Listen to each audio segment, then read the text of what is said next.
All right, so the next step in this is going to be to assemble our Sumobot chassis. So I'm in a tab right here that says Part Studio 1. All of these parts that I've been designing, these are in a Part Studio. And although we've designed them in a way that sort of they look assembled correctly, the Part Studio does not ever assemble anything. So we put them together on this Part Studio to help us make their sizes and dimensions correct, but they actually haven't been assembled. To do that, I need to go to a tab down here, an assembly tab. And so I'm going to use assembly 1. You could always make a new assembly as well by hitting the plus button and creating an assembly. I'm going to go into assembly 1. And you imagine all your parts that you've made, that you've designed, imagine them in a box now, kind of next to you, and you want to take those parts out and assemble them onto a table. So what you're going to do is you're going to go up and click Insert. And within that menu, you're going to see all your Part Studio parts. And so I have Part Studio 1, where I had these 6 parts. The previews haven't yet generated, so I can't see the individual parts, but they'll pop up eventually.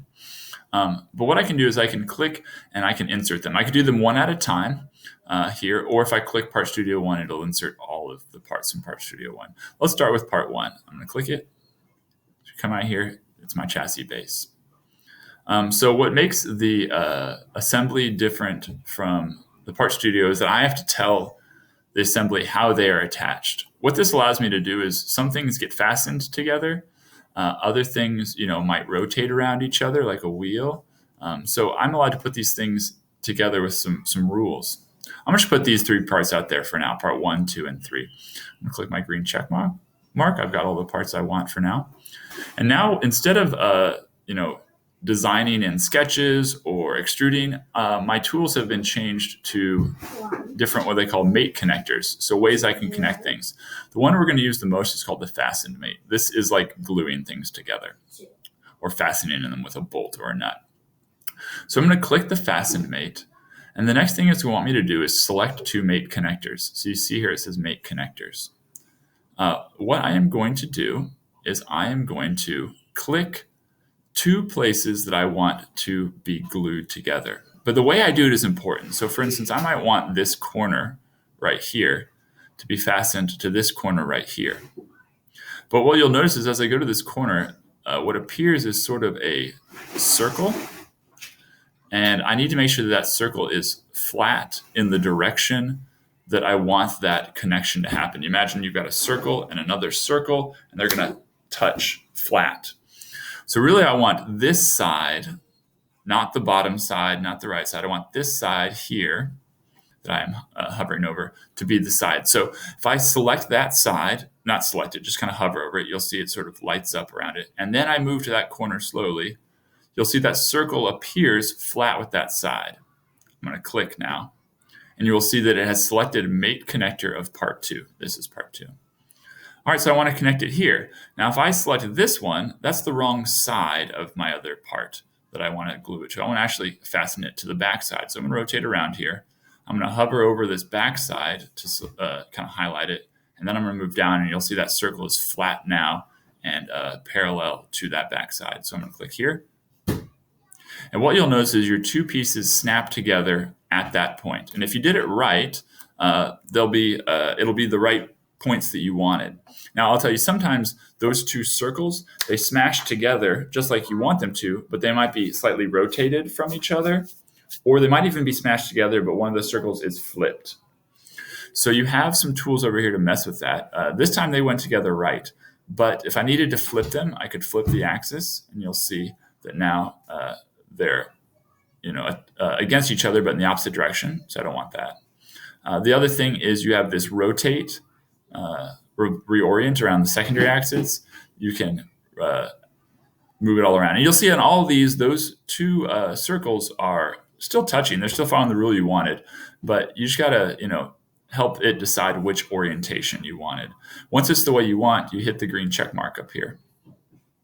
And now what you'll see is you have a fastened mate here on the left side that shows the rules for how those 2 things are attached.